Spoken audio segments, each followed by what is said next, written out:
Ya así de pique, estamos con nuestra entrevistada, que es Nicole Salle, diputada de Identidad Soberana, odontóloga de profesión. Vamos a conversar un poco de todo, sobre las posiciones de su partido frente a temas como rendición de cuentas, pero también de los temas que son más la base de Identidad Soberana. ¿Cómo estás, Nicole? Bienvenida, gracias por venir. ¿Cómo estás, Fernanda? Muchas gracias. Gracias por la invitación. ¿Qué tal, Brian? Bienvenida. Bueno, Nicole, primera vez que te entrevistamos, capaz que conocerte un poco más. ¿Siempre quisiste ser dentista? Es algo que siempre me llama la atención, porque tengo una tía dentista que está enamorada de la profesión. Yo voy con un miedo cada vez y digo, ¿cómo son ustedes? Sí, a mucha gente le intriga por qué elegir la odontología. No es algo que se diría para mí totalmente vocacional, sino que me gustaba el tema biológico, la medicina en general. Y bueno, en realidad en mi familia tengo muchos odontólogos, mucho contacto con la odontología y por ese lado arranqué yo. Bueno, después nos meteremos de la relación con la ciencia y con la medicina y todo eso. ¿Cómo está el tema rendición de cuentas? ¿Van a votarla? ¿Tienen sus reparos? ¿Cómo están? Bueno, sí, es un tema bastante complejo. Nosotros no la vamos a votar. Entendemos que la rendición de cuentas básicamente nos está entregando de pies y manos a las tecnológicas. Eso para resumírtelo. ¿En qué sentido? Acá encontrás suelo fértil antitecnológicas, así que te escucho que me desarrolles eso. Sí, yo sé que te interesa el tema, entonces te lo traigo porque, claro, son pequeñas cosas que uno va viendo cómo avanza toda la arquitectura y la estructura hacia un sistema tecnocrático totalitario. Pero en la rendición de cuentas en concreto. En concreto, claro, en concreto te cito ejemplos. Bueno, avanza todo el tema que tiene que ver con la biometría, la identificación digital y la algoritmización del sistema de crédito social. O sea, ya sabes que se invierte, por ejemplo, en arcos biométricos en la ciudad que van a identificar incluso las IPs de los aparatos electrónicos que tengas. Se contrata con una empresa, pero es confidencial, o sea que no sabemos cómo se van a manejar esos datos. De qué manera se van a usar, por cuánto tiempo, dónde van a estar almacenados. Por norma general, el Ministerio del Interior los tiene en una base propia, pero es todo muy secreto, entonces no tenemos mucho acceso a eso, cómo se va a implementar. Si se va a entrecruzar los datos o no, porque vamos avanzando a su vez en el documento digital, la cédula digital que dicen. Que al principio va a ser opcional, por supuesto, pero bueno, eso es un avance, ¿no?, hacia una estructura que va a entrecruzar los datos con lo que también en el Ministerio se ve como la historia clínica digital.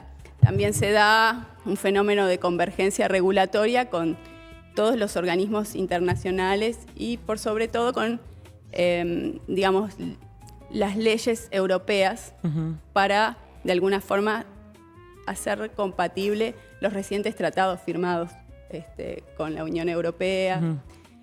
Entonces, allí también se puede ver que hay un sistema de finanzas abiertas, donde va a haber un scoring, o sea, un sistema de puntuación ciudadana. Que eso eventualmente se puede extender a lo que sería el crédito social, ¿no? En principio es en relación a tus deudas, tú puedes compartir tu conducta crediticia, pero luego puede ser tu consumo también.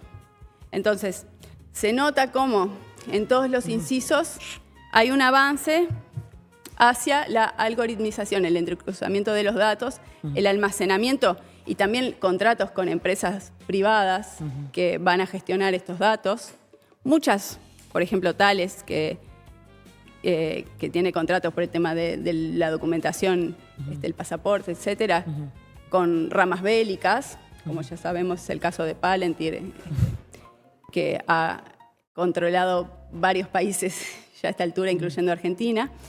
Y bueno, para nosotros eso es muy peligroso. El hecho de que su caballo de batalla, y yo sé que esto es controversial para ti, pero lo voy a plantear así. El hecho de que que el caballo de batalla de la rendición de cuentas, digamos, el motivo por el cual venimos discutiendo ya hace más de 2 semanas al respecto, sea un plan asistencial, un plan asistencialista, que básicamente es un plan que en gran medida... De las transferencias. De las asignaciones únicas. Sí. En gran medida ya existía, solamente que ¿qué están haciendo? Están generando un único mecanismo, ¿verdad?, de control y de transferencia.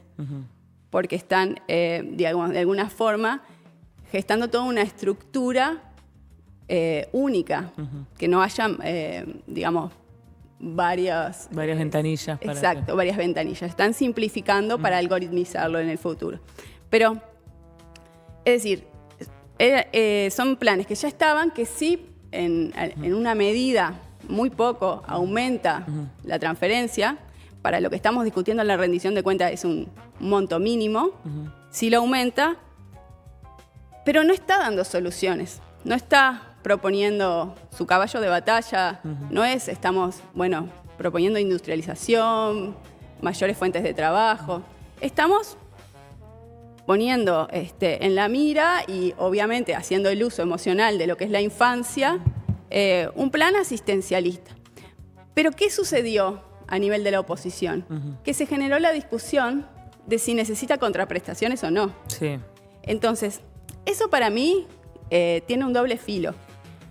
¿Por qué? Porque primero ponemos en la categoría de ciudadanos clase A y ciudadanos clase B, ¿no? Algunos ciudadanos les tenemos que controlar en qué gastan su dinero, otros no es necesario, con el criterio de que los estamos ayudando nosotros, ¿no?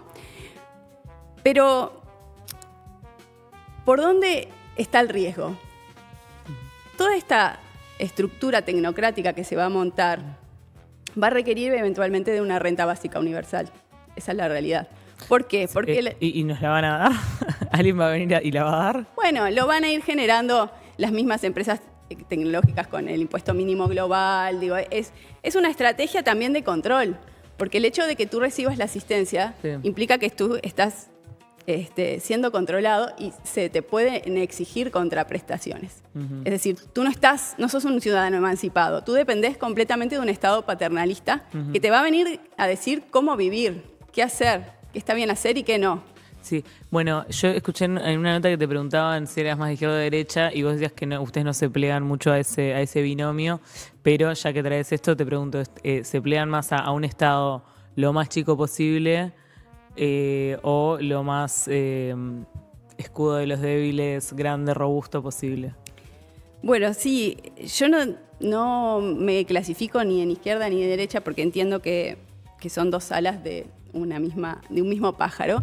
Y para mí la discusión podría ser quizás globalismo, soberanismo. No, y ahí me queda claro que son soberanistas. Pero, por ejemplo, en esta discusión tendés a decir, no, mirá, el Estado lo prefiero chico, así no me puede controlar y no dependo de él, o no, hay mucha gente que necesita de ciertas ayudas más colectivas. A ver, yo pienso que el Estado tiene un rol importante y tiene la obligación de proporcionarle a la gente los cometidos esenciales. Eso ni que hablar. Ahora, ¿esenciales, o sea, minarquismo o esenciales, salud, educación, alimentación, trabajo. Es decir, uno no puede pensar que un plan asistencial es una herramienta permanente. Sí se puede necesitar y yo estoy de acuerdo con que sea un instrumento que el Estado utilice para resolver emergencias. Pero cuando tú ves un Estado reprimarizador, desindustrializador y solamente amplía los planes asistenciales en detrimento de la posibilidad de que la gente se emancipe. Tú ves que hay... Sí. Pongamos un pequeño zoom y un pequeño detalle, porque si no, digamos, uno tira un montón de consignas que es válido y está muy bien, pero no las termina de explicar y no se termina de entender por qué ese tipo de asistencias, transferencias que son para eventualmente tratar de garantizar eso que vos decís como las cuestiones esenciales que el Estado debería garantizar, a lo sumo incluso tratar de sacar de la pobreza a determinada población infantil, no creo que vaya en detrimento de la posibilidad de desarrollar trabajo, de que trabajen, vos decías, de incorporarlos al mercado laboral y demás. ¿Por qué iría en detrimento ese tipo de planes? Lo que va en detrimento es que se ofrece como, digamos, la gran solución de la rendición de cuentas sin arbitrar soluciones laborales o que le permitan a la gente desarrollarse. Y en realidad en las políticas reprimarizadoras sucede todo lo contrario. Y lo que yo no terminé, el concepto que quería finalizar en relación al riesgo de los planes asistenciales cuando se hacen de manera permanente e incluso se amplían demasiado sin vislumbrar una alternativa, es esto de la renta básica universal, básicamente. Nosotros sabemos que hoy estamos en una transición en el que el trabajo del ser humano va a ser sustituido en gran parte por quizás el avance tecnológico de la inteligencia artificial, también por las políticas de Estado y lo que está sucediendo en el país, cómo nosotros nos hemos posicionado como básicamente productores de materia prima, ¿no? Pero de todas maneras, ya se viene hablando a nivel mundial de la necesidad de que haya una renta básica universal. O sea, de tener a las personas, y esto lo dice Yuval Noah Harari, básicamente, entretenidas, drogadas y, bueno, con una renta básica que les proporcione el mínimo. Para eso, por supuesto, es que se habla de las contraprestaciones, porque esto no es gratis. Tú pasas a ser, básicamente, esclavo de las decisiones que toman a nivel estatal o a nivel universal, en definitiva. Porque a ti te van a exigir, digamos, que tú vivas de acuerdo a lo que... Y ahí lo podemos traspolar a lo que se les ocurra, desde el consumo, la modalidad de consumo, hasta la medicalización que se entienda sea necesaria. Y cuando vamos al concepto de derecha e izquierda, yo, en el sentido de que le otorgo al Estado el lugar que tiene que tener y quizás velar, digamos, por el bienestar de los ciudadanos, sí soy una defensora de las libertades individuales. Está muy bien. Y bueno, y también te traías el tema de globalismo versus soberanista. Para la gente que capaz que le siguen siendo nuevos estos conceptos, ¿cómo se lo explicarías resumidamente? Bueno, básicamente el globalismo es esta tendencia a universalizar, digamos, el poder, la gobernanza, ¿no? Que se está expresando a través de estas tecnológicas que están con sus tentáculos cada vez adquiriendo más poder por sobre nuestros gobiernos. Y a su vez, la injerencia de todos estos organismos internacionales por sobre las políticas que se definen en los países. La soberanía es precisamente lo contrario, es que cada país tenga una gobernanza independiente y pueda decidir, que hoy no es la realidad, hoy no estamos totalmente sometidos a las directivas de los organismos internacionales, incluso con decretos, incluso a través de decretos que condicionan nuestro presupuesto, nuestra rendición de cuenta a políticas de agenda como es la Agenda 2030. Pero yo estaba como leyendo sobre esto, que igual no me son conceptos ajenos, pero me como que escarbo y qué, como que cuál sería el problema, por ejemplo, si viniera algo global que nos dijera cómo vivir y estuvieses de acuerdo, ¿eso estaría bien? O sea, ¿cuál es el fin último de gobernarnos? ¿Poner ciertas ideas con las que no estás de acuerdo o extraer nuestros recursos? Como que necesito más. Entonces nos dominan y ¿qué quieren de nosotros? Yo creo que vos hace poco hiciste un análisis de lo que fue el manifiesto tecnocrático de Alex Karp. Yo creo que nos quiere dominar y sí, yo tengo mis pensamientos sobre él. Pero por eso quiero que expliquen. Claro, entonces me parece que se entiende que los intereses superiores no van alineados con los intereses de la mayoría de las personas. Y eso lo dejan claro porque son bastante honestos en ese sentido. Entonces, realmente nosotros a los intereses de los mega ricos, que a la vez son dueños de todas estas empresas tecnológicas, de los bancos y básicamente quienes dictan las políticas, nosotros no somos importantes. Entonces, ninguna política que venga desde allí va a venir para el beneficio de la ciudadanía. Va a venir para el control, para tenernos controlados. Entonces, me parece que allí hay un conflicto de intereses bastante evidente. Y queda claro con lo que ellos dicen cuando se reúnen en los foros, como el Foro Económico Mundial, y discuten cómo van a llevar a cabo esta gobernanza, cuál es el verdadero objetivo, lo dejan bien en claro. Y cuando hablas de Agenda 2030, ¿qué es lo que plantean? Cuando hablo de la Agenda 2030, hablo de un instrumento, porque, a ver, hay detrás digamos, de la manipulación de masas, todo un estudio psicosocial. Entonces, el lenguaje es muy importante aquí y las herramientas de comunicación son muy importantes. Entonces, por lo general, lo que sucede es que siempre secuestran ideologías o conceptos o luchas que parecen legítimas y loables, ¿no? Como puede ser de repente, digamos, el titular de la Agenda 2030, que sería acabar con la pobreza, educación para todos. Pero uno tiene que ver por debajo de esos conceptos que a primera vista parecen ser muy positivos y por qué no aceptarlo, salud universal, qué es lo que están implementando, digamos, con esas políticas. Y entonces cuando uno profundiza, allí es donde se ve que están actuando por detrás para implementar esta gobernanza y con mecanismos muy perversos. Por ejemplo, yo veía una entrevista de ustedes el otro día con Rodrigo Goy y hablaban de todo el tema de la educación digital, que va en el marco de los objetivos de desarrollo número 4, educación para todos, educación de calidad, ¿verdad? Es el objetivo. Entonces uno dice, claro, educación de calidad queremos. Y hablaban de lo hermoso que es la Ceibalita, el plan Ceibal, One Laptop per Child sería. Un plan universal que era para los países subdesarrollados, que nosotros llevamos gastados $900 millones, una cosa así.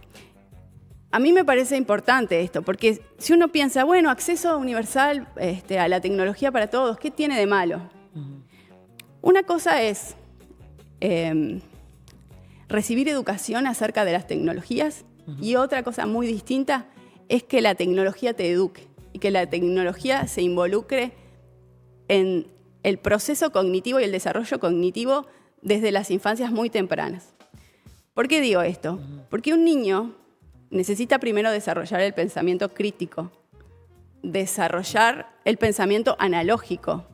Si tú de pequeño le introducís una pantallita... Bueno, igual no es lo mismo que lo que era 2006, que nadie tenía pantallas y era democratizar, a hoy que hay que sacarles las pantallas porque tienen demasiadas. Bueno, pero se sigue invirtiendo en esto. Y ahora te voy a contar, porque se ha invertido, y esto está en la rendición de cuenta, cómo hay planes incluso más peligrosos que el plan Ceibal que fue originario. Porque el plan Ceibal originario... ¿El plan Ceibal te parece peligroso? Sí, te estoy contando ahí por qué, pero si termino el concepto capaz que lo podemos...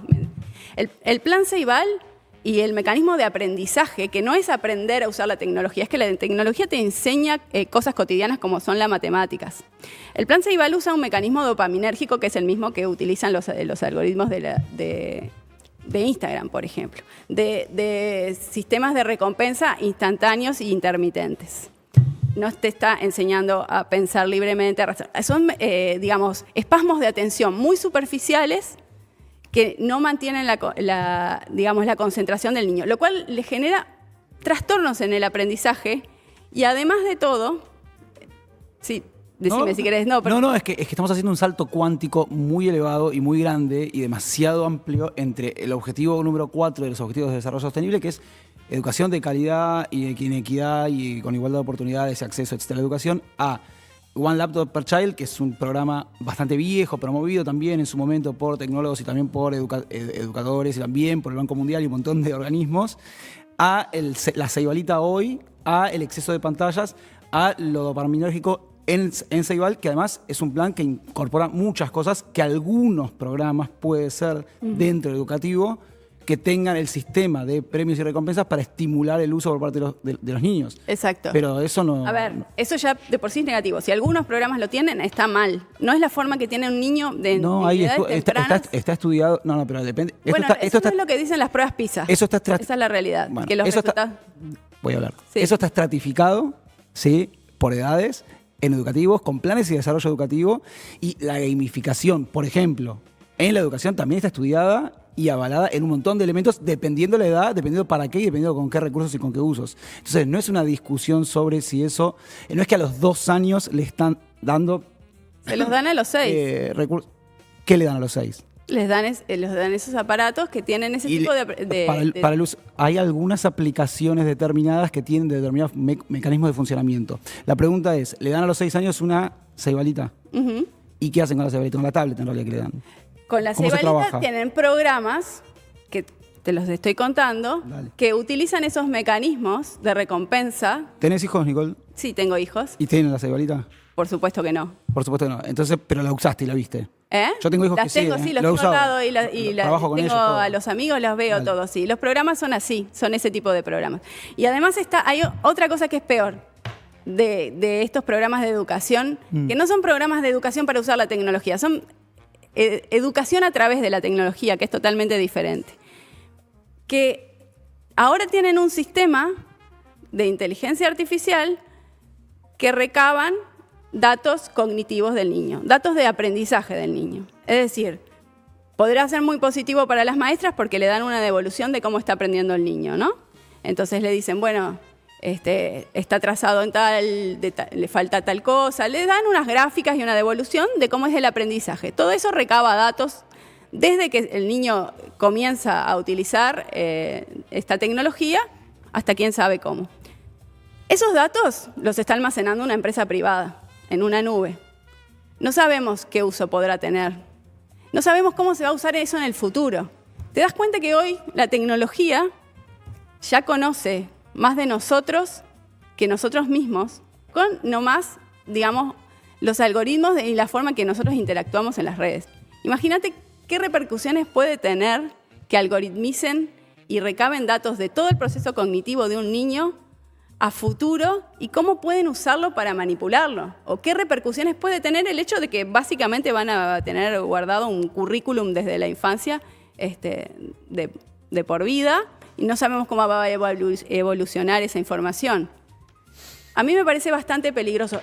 Vos me preguntás si tengo hijos. Yo lo mando a una escuela sin tecnología. No, igual lo preguntaba por el uso de las aplicaciones esas, para si conocías si habías usado esas aplicaciones, no por el tema de a dónde se educa. Las conozco y de hecho no solamente se podrá usar en la educación pública el plan Ceibal, el EduLab, el Ceibal Lab, lo que sea, pero en la educación privada también se utiliza porque tienen programas que contratan como el Progrentis, digamos, hay otros que son pagos, que funcionan en la educación privada y que también son ese mecanismo dopaminérgico de aprendizaje superficial. Me parece perfecto que tú consideres que eso está bárbaro para tus hijos. En mi caso no, y te digo, mi hijo no es un ignorante en relación a la tecnología. La diferencia es que para los procesos cognitivos y la elaboración del pensamiento crítico lo manda a una escuela que no tiene tecnología y luego va a un taller de inventos y en el taller de inventos sueldan, aprenden cómo funcionan las máquinas, incluso hasta programan, pero la diferencia es que la tecnología no le está enseñando a él está aprendiendo a utilizarla y a generarla. Perdón, pero ¿qué significa que la tecnología le esté enseñando a él o a los chicos? No Y entiendo es ese bastante concepto. sencillo, porque la gente te dice, tú estás aprendiendo con una computadora de tecnología. No, la computadora tiene un programa que te está enseñando matemáticas de una manera muy superficial.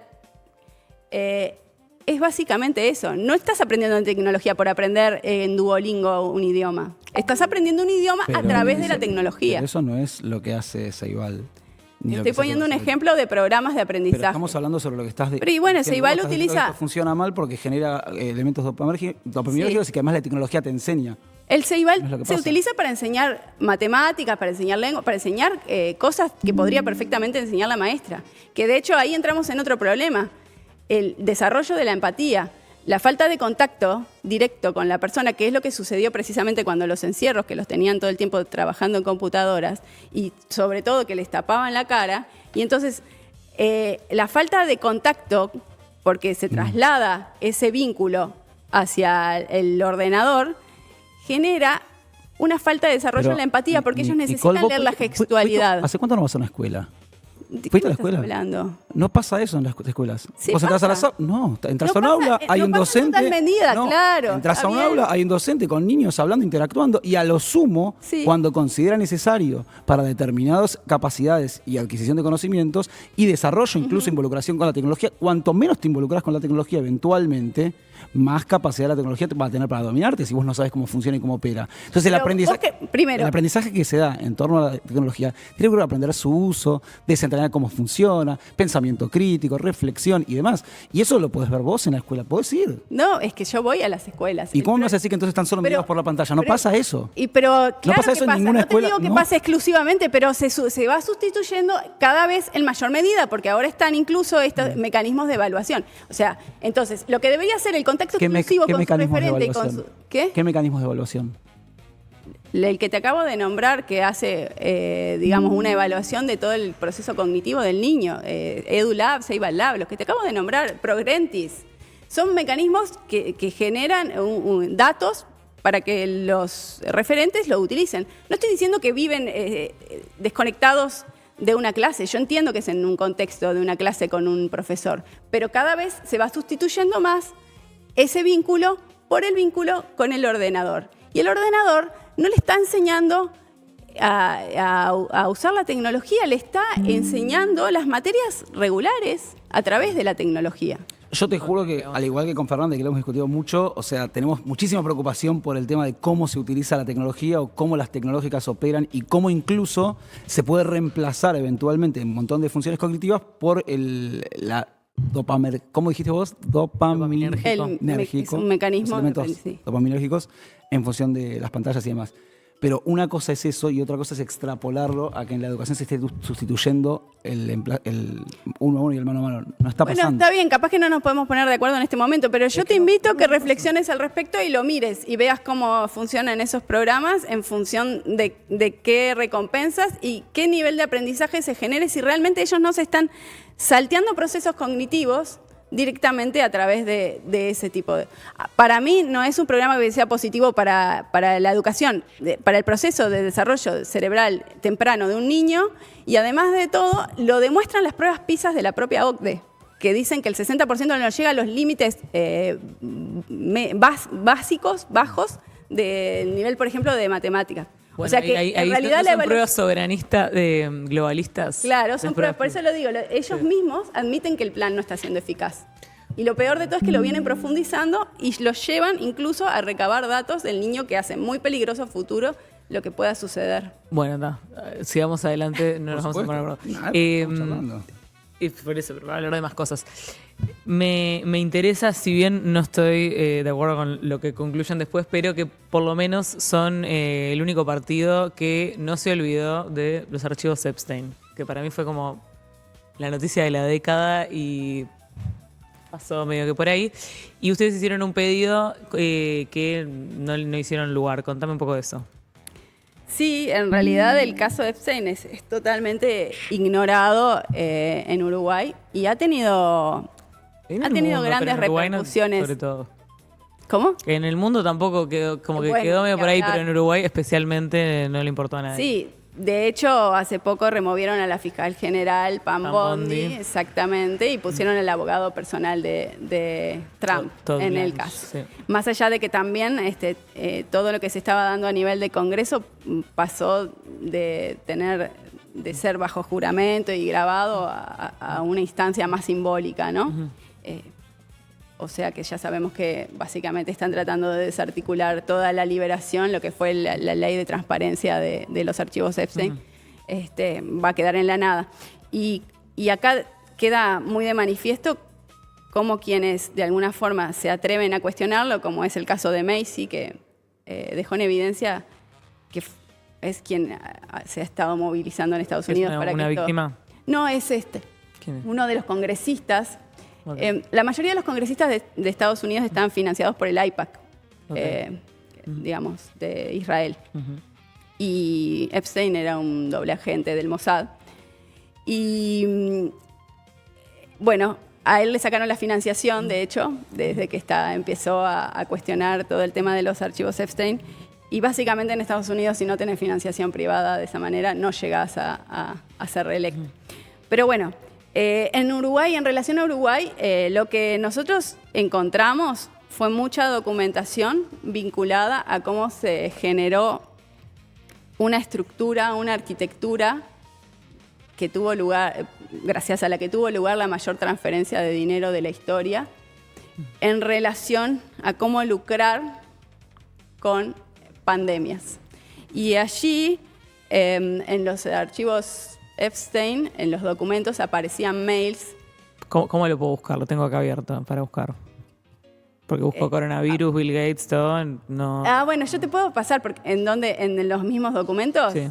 Bueno, lo que pasa es que ahí tenés que, o por ejemplo, en mi caso yo busco las personas. Por ejemplo, el asesor de Bill Gates, que era Boris Nikolic. Después tiene varias conversaciones con, que esto es interesante, se llama el Proyecto Molécula, y es un poco la base, con los altos cargos del JP Morgan. Te puedo pasar toda la investigación, porque en realidad esto es en base a una investigación periodística que hizo el recabado de todos estos mails y ató varios cabos. Tuvo algo de relevancia alrededor del mundo. El periodista se llama Sayer Shi. Pero yo que ya te escuché contar esto en otras notas, la conclusión es que vos o ustedes sospechan que como hubo como un simulacro de qué pasaba si había una pandemia de un coronavirus muy poco antes, eso te da la pauta de que no, eso es una de las cositas, pero esto ya lo sabíamos antes de los archivos Epstein, no es una novedad. La conclusión es que en los mails se puede ver que se generó una arquitectura global, un sistema financiero, digamos, de fondos estancos, para que con la apariencia, básicamente, de filantropía, los inversores anónimos en paraísos fiscales pudieran invertir y ganar a partir de futuras pandemias, y que se les asegurara esa ganancia, con asumir un cierto riesgo por parte de tanto los fondos filantrópicos y también los tributos de los países. Toda esa arquitectura se plasmó en lo que fue el Proyecto Molécula, que JP Morgan básicamente le solicita a Jeffrey Epstein 10 años antes de lo que fue la pandemia, y ya habiendo sido convicto por, casos de tráfico, sí, ya se sabía, que generara esta arquitectura en vínculo con Bill Gates, ¿verdad? Entonces, luego a través de eso se montó todo el sistema que tenía que ver con los simulacros para, antes de que sucediera una pandemia, digamos, hubiese una cierta articulación de los distintos agentes que participan en la pandemia. Igual eso, o sea, que haya simulacros de algo no necesariamente quiere decir que sea. Digo, para pasar un poco limpio a la gente, lo que pasa, todo lo que tú estás diciendo, que muchas cosas no hay pruebas concluyentes. Igual yo entiendo que sean difíciles de desestimar, porque también sí se supieron cosas también. Por ejemplo, por años se demonizaba a Bill Gates y era como, no, bueno, el conspiranoico. Después salió que en realidad estaba con menores, o sea, que hacía un montón de cosas. Pero eso igual no quiere decir que todo automáticamente sea cierto. Pero claro, quedó, creo que, igual que una nebulosa de, a ver, que la pandemia fue todo orquestada. Todo lo que sabemos que sí es cierto, ¿qué más puede ser? Que la pandemia fue orquestada lo concluyó incluso en una investigación del Congreso de los Estados Unidos. Eso sigue siendo muy disputado, ¿no? Todavía. Bueno, pero te digo que tiene unas conclusiones a nivel de todo puede ser disputado y todo puede ser investigado, que es un poco lo que pido yo, y todo puede ser discutido. Es un poco la base. ¿Y Uruguay qué podría hacer para investigar si fue orquestada o no la pandemia? El problema de Uruguay es que no se quiere investigar absolutamente nada en relación a la pandemia, mientras se siguen dando los mismos inóculos que se compraron con la excusa de economía. Entonces, y ahí es como también la sospecha sobre la sospecha, porque también te escuché decir como que no, que en realidad cuando le largaron ya tenían la vacuna pronta. Bueno, pero la vacuna entonces ¿funciona o no funciona? ¿Cómo? Te escuché decir que ya cuando se sabía que iba a haber una pandemia ya tenían la vacuna pronta, pero entonces la vacuna ¿funciona o no? Porque ahí ya estamos como con diferentes teorías del caso. Sí, que la vacuna la habían empezado a desarrollar años antes, pero a ver. ¿Pero funciona o no funciona? Yo te voy a contar un poco cómo es el tema, cómo funciona a nivel industrial todo el negocio de estas vacunas. La Gavi Alliance, quien está por detrás es, por supuesto, Bill Gates. Es uno de los organismos que incluso tuvo un vínculo contractual con nosotros con las vacunas. se dedica, y en su página principal lo dice, lo podés buscar ahí, que te veo que estás con la computadora, Brian, Market Shaping. No, ya conozco ese, Okay. No pasa nada, gracias. Está bien. Market Shaping, básicamente, significa que ellos le aseguran a las empresas productoras de vacunas un mercado estable. Eso es lo que dicen, un mercado estable. Es decir, ellos le aseguran una demanda estable. Entonces, ¿cómo se generan las demandas estables? Sí. Bueno, tú puedes sacar conclusiones, porque si es una emergencia no es algo previsible, ¿no? Las demandas estables es que generen el problema. El problema se puede generar de varias formas y en gran medida en complicidad, y esto es lo que yo sé que siempre cae mal, pero es la realidad, con los medios de comunicación, como fue en Uruguay, cuando comenzaron a contabilizar absolutamente todos los muertos de... Pero ahí vos te parece que llamaron a Martín Aguirre del País y le dijeron, a partir de ahora tenés que empezar a decir cuántos muertos hay, o... se les dan lineamientos para los editoriales, se les dan. Y vienen noticias de agencia ya hechas, paquetes, se lleva a cabo la política, bueno, vamos a hacer la cobertura de COVID, hoy digamos cuánto, no necesariamente le están diciendo tú tenés que engañar a la gente, por supuesto que no es lo que entiendo que les están diciendo, pero sí se genera, digamos, una política alrededor de los medios de comunicación y empezaron a transmitir los muertos diarios para generar un pánico.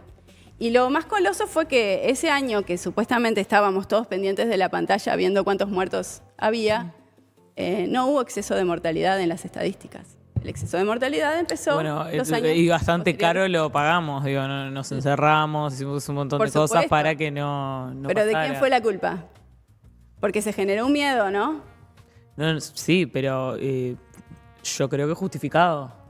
Si se murió un montón de gente. No se murió un montón de gente, esa es la diferencia, porque ese año que estaba todo el miedo no se murió más gente de las estadísticas. La gente empezó a morir cuando empezaron a vacunar. Pero ahí estamos agarrando casualidades y buscando causalidades. Pero hay un estudio de Denis Rencourt, que es un epidemiólogo bastante conocido, que hizo una estadística alrededor de varios países de Sudamérica y concluyó que, básicamente, en los países donde más vacunaron, más murieron. Entonces digo, sí. A ver, yo no te estoy diciendo una verdad absoluta. Lo que me parece a mí que lo mínimo que hay que hacer es investigar cuáles fueron las consecuencias de toda esa política. Y lo que me parece a mí es que no puede ser que siga habiendo un contrato secreto y un inóculo, una vacuna que no se sabe qué contenido tiene, porque no se investiga. Y que eso está en la ley 9202 del Ministerio, que debe contralorear los inóculos. Y no podés investigar qué hay en esas vacunas. O sea, ¿qué está pasando? Nada más quizás yo estoy muy equivocada, pero ¿por qué no estás queriendo investigar? ¿Por qué estás metiendo abajo de la alfombra esto? Pero ¿cómo no se sabe lo que hay en las vacunas? Porque no se puede investigar. No se puede. Ellos no lo contralorean.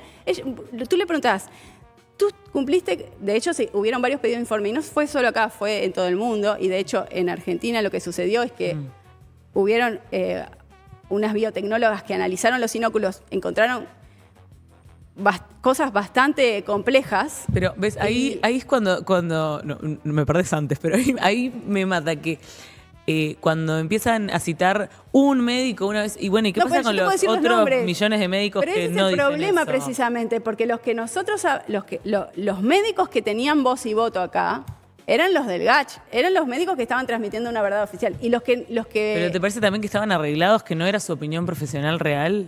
Yo no digo que estaban arreglados y que no era su opinión profesional, ni los desestimo. Lo que sí me parece extraño es que se desestimó a todos los demás. Porque de hecho... Pero porque eran una minoría muy pequeña. No, esa es la diferencia, porque yo siempre lo digo, la gente piensa eso porque no se les daba voz, pero en realidad estamos hablando de personas que eran... Al contrario, yo creo que algo que es bastante irresponsable de los medios es que se les dio demasiada voz. Era como, bueno, mirá, un médico representa todo el consenso, una antivacunas, dale. No, 50-50. pero ese es el problema, pero no es que eran médicos. Y te estoy hablando de Luc Montagnier, de Levitt, que eran 2 premios Nobel, que hablaban en función de esto y se los censuraba. Tú ponías un video de Luc Montagnier, un premio Nobel de medicina, y te lo censuraban. El ex vicepresidente de Pfizer, Mike Yeadon, salió a decir que era un arma biológica y lo censuraban. Pero si lo censuraban, ¿cómo? Eran médicos. Bueno, pero ese discurso también tuvo como un resurgir enorme en pandemia. No sé qué tanto se lo censuró. Sí, o capaz que, bueno, se lo censuró porque se de generó hecho, como el efecto contrario. Y se volvió mucho más. y bueno, porque la Antes gente no había- es tonta y la gente se empezó a cuestionar y empezó a buscar información alternativa. Si tú les das solo un lado de la historia, No, me parece yo creo que recogieron angustias muy válidas. O sea, que Y surge sí, por de supuesto, que estamos porque todos... además yo creo que muchas de las personas que nos están mirando tendrán experiencias personales y lo podrán vincular o no a la vacunación con el COVID. Y Entonces, te pregunto, creo que se empezaron a preguntar cosas. ¿de las otras vacunas también tenés esta desconfianza o es el de la del COVID nomás? Sí, no, la desconfianza por la medicalización desde la infancia viene desde hace mucho porque yo tuve una púrpura trombocitopénica fulminante después de una vacuna cuando era niña. Casi me muero por una vacuna, entonces para mí la desconfianza se forjó. Tuve la suerte de que el pediatra hematólogo le dijo a mis padres que no me vacunaran más en ese momento, ya había recibido medio calendario quizás. Y fue gracias a eso que las empecé a investigar en el 2016. Pero, ¿no te parece? ¿Cómo uno puede, sin tener conocimiento, investigar? O sea, también estás confiando en otros. O sea, no podemos saber todos de todo. Un poco el conocimiento humano funciona así. Nos lo vamos pasando y lo van acumulando ciertos productores de verdades. Y ahora no podemos confiar en Yo tengo ninguno. la formación para leer estudios científicos. De hecho, estuve en la unidad de investigación en mi facultad como docente. Claro. Y en algunos crees y otros no. No, leo todo y saco mis propias conclusiones. Y de hecho yo a la pediatra le dije, mira, yo estoy para que tú me transmitas todo lo que a ti te parece importante. Ahora yo tengo todos estos libros, todos estos estudios, me gustaría que los leas, básicamente. No le estaba diciendo, no me des lo que tú pensás. Al contrario, vamos a... El problema es cuando te dan la verdad digerida, que muchas veces sale de los medios de comunicación, y te dicen, estos son los científicos que tú tenés que escuchar. ¿Pero por qué? Si este es premio Nobel también, vamos a escuchar a los dos. No, estos los censuramos. Y de hecho, yo no sé si recordás, pero Mark Zuckerberg tuvo luego que admitir que a pedido de la administración Biden estuvo censurando durante el COVID en Facebook todo el otro lado. No me extraña nada de él. ¿Cómo? No me extraña nada de él. De censurar cosas. Bueno, sí, estuvo en una polémica bastante candente con respecto a la censura que hubo en ese momento. Y él lo admitió. Está bien, entonces, bueno, no te llevaron esa investigación en el Parlamento y van a dejarlo por ahí, ¿o qué vías van a tomar? No, en realidad tuvo la misma modalidad que la vez anterior y como tuvo, digamos, un voto en mayoría y un voto en minoría, eso va a tener una discusión parlamentaria. O sea que todavía no está terminado el tema, va a tener una instancia de discusión al respecto. Está bien. ¿Y qué otros puntos, más allá de las cosas como más globales, tienen en Identidad Soberana como para más la realidad interna, ya que vamos a ser soberanos, no mirar tanto para afuera? ¿Qué agenda quieren priorizar? Bueno, nosotros hemos presentado varios proyectos de ley. Hemos presentado un proyecto en relación al control del dinero público, por ejemplo, un proyecto de ley para una pequeña modificación que permitiría que el Tribunal de Cuentas, una vez que observa un gasto ilegal, por ejemplo, esos gastos ilegales usualmente se envían al Parlamento, pero no tienen discusión. Entonces, el ente repite el gasto y eso se efectúa de todas maneras a pesar de que hubiese tenido una observación de ilegalidad. Entonces, nosotros presentamos un proyecto de ley que permitiría que eso se trate en una asamblea general, por ejemplo. Eso, cuando vino el Tribunal de Cuentas, en la rendición de cuentas, tengo entendido que mi padre lo mencionó y tuvo incluso como una devolución positiva al respecto. Así que tengo expectativas de que por lo menos eso se pueda tratar con los demás parlamentarios, porque entiendo que hay muchos proyectos nuestros que no los quieren ni tocar, sobre todo los que son en relación a la salud, pero de todas maneras también presentamos un proyecto para que no se planten más eucaliptus. ¿Por qué? ¿Qué hace Bueno, el eucalipto? porque el modelo reprimarizador de plantación de monocultivos es quien está generando toda esta situación a nivel económico y además a nivel medioambiental, porque sabemos que los monocultivos, agotan los recursos del agua, de la tierra y toda la problemática que se viene denunciando por parte de las organizaciones civiles. Sí. Tu padre venía del primer partido, el verde animalista, y tú sos vegana. O sea, ¿son casualidades o Identidad Soberana también tiene un fuerte componente ambiental? A mí particularmente me interesa mucho los temas ambientales y trato de... ¿Cómo ves al Ministerio de Ambiente? ¿Cómo viene? Bueno, el Ministerio de Ambiente es una herramienta que se ha dedicado a validar políticas. Ese es el rol del Ministerio de Ambiente. Y nosotros hemos denunciado la prospección sísmica, hemos estado también con todo el tema de... Por ejemplo, hace poco hubo una denuncia de que realmente todas las denuncias que se hacen a nivel local por parte de vecinos o de contaminación o de problemas ambientales, ellos no tienen los mecanismos para gestionarlos. No se gestionan, no terminan en nada. Por otro lado, están formando una estructura nada más como con consultores particulares para acreditarse internacionalmente. Te iba a decir, ¿la agenda como medioambiental no es muy globalista? ¿No es algo que nos viene del norte? Sí, por supuesto. La tradicional sí. agenda...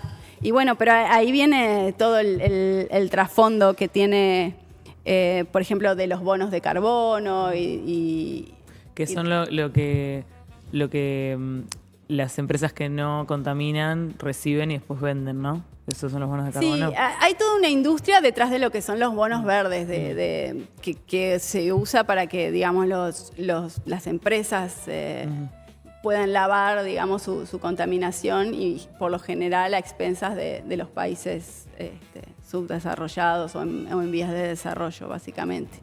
Y allí tienen todo un sistema que también lo vinculan a los intereses de la deuda, de exigencias. Y bueno, está toda la narrativa del cambio climático a la que nosotros no adherimos estrictamente. O sea, ¿piensan que no es real, que no existe el cambio climático? Yo lo que sí te puedo decir que existe es la manipulación climática. Que es tipo chemtrails. Bueno, podés decirle chemtrails, pero a ver, a vos te causa risa, ¿no? Pero vos sabías, porque esto fue público, creo que lo sabe todo el mundo, que tuvimos una propuesta para un momento de sequía de una empresa chilena que se llamaba MedTech para la siembra de nubes. No sabías. No. Bueno, pero eso es una propuesta. Se evaluó. En ese momento Javier García incluso dijo que ellos tenían la tecnología, digamos, los aviones para poder implementar los cañones de iyoduro de plata si fuese necesario. Necesitaban plantas en tierra también. El Ministerio de Ambiente dijo que estaba en condiciones de hacer la evaluación al respecto. No sé en qué quedó. Pero a ver, hay empresas que se dedican a esto. ¿Y si las hay, son malas? A ver, más allá de lo que es la siembra de nubes, que por supuesto trae muchas repercusiones, porque, por ejemplo, hay un caso famoso, hay una organización en Argentina que se llama Clama,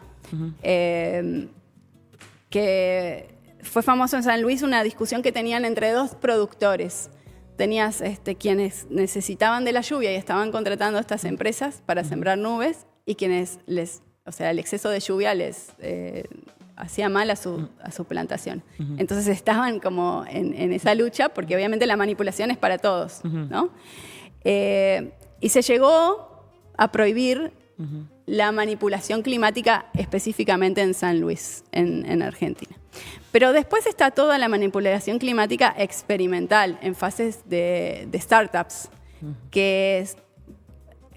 Porque acá no olvidemos que estamos trabajando con elementos químicos que en muchos casos son muy tóxicos, ¿no? Iyoduro, aluminio, plomo, bario, litio. Bueno, esta startup que se llama Making Sunsets, por ejemplo, que incluso fue echada de México, se dedica a inyectar de forma estratosférica el dióxido de azufre. ¿Y qué te venden? Te venden bonos de enfriamiento. Porque ¿qué es, digamos, esto que plantean?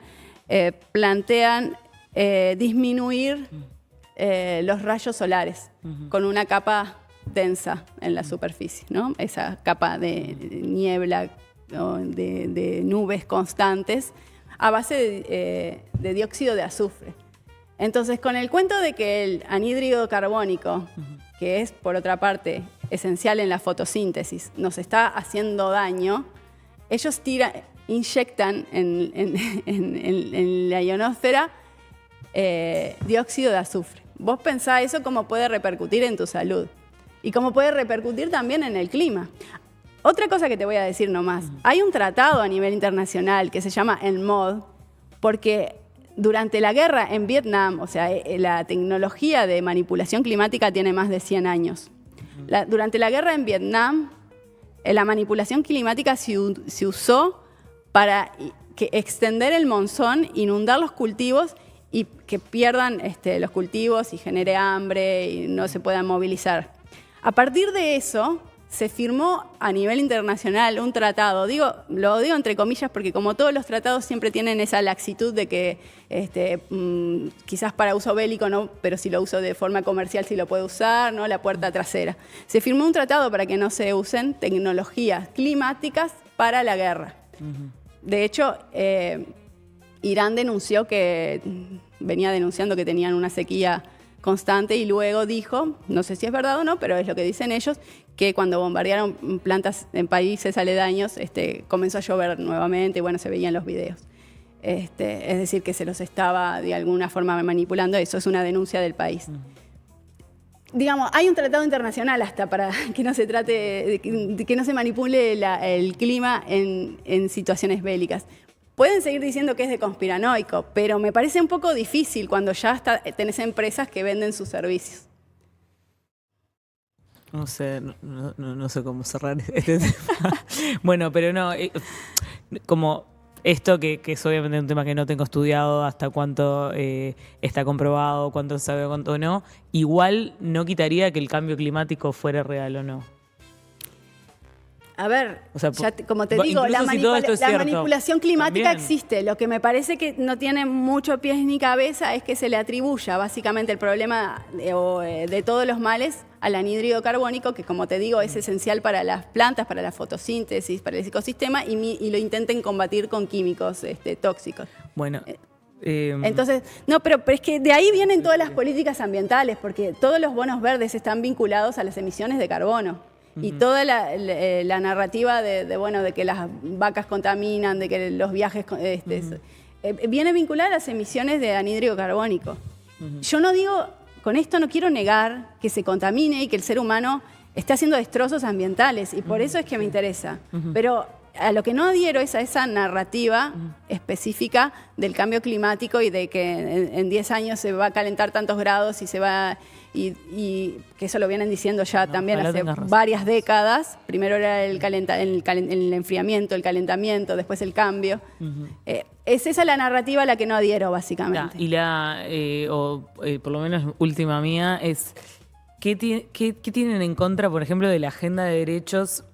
¿Por qué es parte de la Agenda 2030? ¿Por qué es diabólica? ¿Qué tendría de malo el feminismo, el matrimonio igualitario, el aborto? Yo sé que estás en contra de eso. Ponerle que lo puedo sacar porque diferencias en cuando pensamos que empieza la vida, si en la concepción o no, pero digo, ¿por qué toda esa agenda está tan demonizada? No, yo pienso que se está instrumentalizando. La Open Society, la Planned Parenthood están instrumentalizando causas que cuando todo se transforma en ismo, como el feminismo, de alguna forma generan ese enfrentamiento que, ¿no? Como con una distracción, ¿te parece? No, me parece que polarizan la sociedad y lo hacen a propósito para generar, digamos... Malestar, pero a su vez, si lo acabas de decir, y pues, distrayéndolos de realmente cuál es la problemática que tenemos en común. Eso en cuanto al feminismo, me parece que se ha ido desvirtuando. Bueno, eso por ejemplo, dice a veces la izquierda, dice, se están peleando por el género y en realidad es la lucha de clases. Y bueno, a lo que voy es que de repente toman una reivindicación de una minoría que, digo, puede tener, algo legítimo, y la llevan al extremo y lo polarizan tanto que generan no solamente lucha a nivel social, sino que ese efecto péndulo, ¿no? A nivel electoral, que es lo que pasa eligen de repente quienes vienen con el discurso que se identifica con la izquierda, pero luego ese discurso se hace se maximiza tanto en lo que tiene que ver con lo woke, que pasa, ¿no? De repente a hacer reaccionaria a la gente y en realidad el objetivo del principio era que llegaran tipo, los Mileis, por ejemplo. Y en realidad la agenda la van a llevar a cabo los dos, porque esa es la realidad. Porque acá en Uruguay, digamos, la izquierda hoy está entregando de pies y manos a las tecnológicas al país y tiene que hacer sus políticas, porque tiene decretos, basándose en la Agenda 2030. Entonces, digo, sirven a la narrativa y esa polaridad sirve también para implementar esas políticas. Bueno. ¿Qué está pasando dentro del partido, dentro de Identidad Soberana, con la renuncia de su titular, de su presidenta, de las denuncias de falta de democracia interna? Sé que hay respuestas. ¿Qué está pasando? ¿Podés contarnos un poco? Sí, bueno, hemos tenido algunas diferencias, vienen ya desde incluso antes de las elecciones, con grupos y bueno, la presidenta manifestó su renuncia, se la aceptamos. La presidenta del partido, ¿no? Sí, claro. Yo tuve mi suplente de Salto, que, bueno, nada, básicamente ella... Se generó una especie de chantaje, si te soy sincera, con relación a que quería entrar siempre ella a las suplencias y no tenía confianza, según ella, en la segunda suplente. Yo entendía que tenía derecho por lo menos a entrar cada tanto y bueno, ella no estuvo de acuerdo y me dijo que no me iba a dejar papeles firmados, con lo cual, digo, hubo un malestar a nivel del equipo, ¿no? Porque, bueno, no deja de ser un chantaje. Y básicamente evitamos la comunicación, porque no es que ni siquiera que yo le dije algo al respecto y, bueno, ella decidió de alguna forma abrirse del partido. Nos enteramos por Facebook y sus publicaciones, no es que haya tenido como no tuvieron un diálogo después sobre eso. Diálogo, y de hecho ella sigue siendo mi suplente formalmente, no es que ha renunciado. ¿Debería renunciar? No, está en su derecho de permanecer como suplente. Yo estoy en mi derecho de llamarla o no, eso también, ¿no? Pero bueno, sí. Un poco por ahí. Perfecto. Creo que son internas que tienen todos los partidos, por lo menos cuando uno lo charla allí, eso ha sucedido y sucede, y más de un caso está en una situación similar, y entendemos que son las reglas del juego, y bueno, está. Nosotros evitamos en bases generales como hablar demasiado, porque entendemos que con la realidad de cómo está en el Parlamento, bueno, hay cosas que son quizás más trascendentes para nosotros, pero... Última pregunta. ¿Qué fue lo que más te sorprendió de empezar a trabajar en el Palacio, de ver el poder por adentro, que no te esperabas? Bueno, el trato con la gente quizás, porque uno entra un poco a la defensiva, ¿no? No sabe mucho cómo se manejan allí, y también... Siendo tan diferentes ideológicamente, uno piensa que quizás iba a ser un clima muy tenso. Todos amigos ahí. Sí, bueno, y claro, y uno ve que incluso después de las peleas se mantiene como la armonía y bueno, y en general es un clima ameno de trabajo que la verdad es que no me lo esperaba, no sabía mucho cómo iba a ser, pero no era lo que tenía en mente. Está bien, bueno. Nicole, muchas gracias. ¿Pasaste bien? Bárbaro. Bien, me alegro.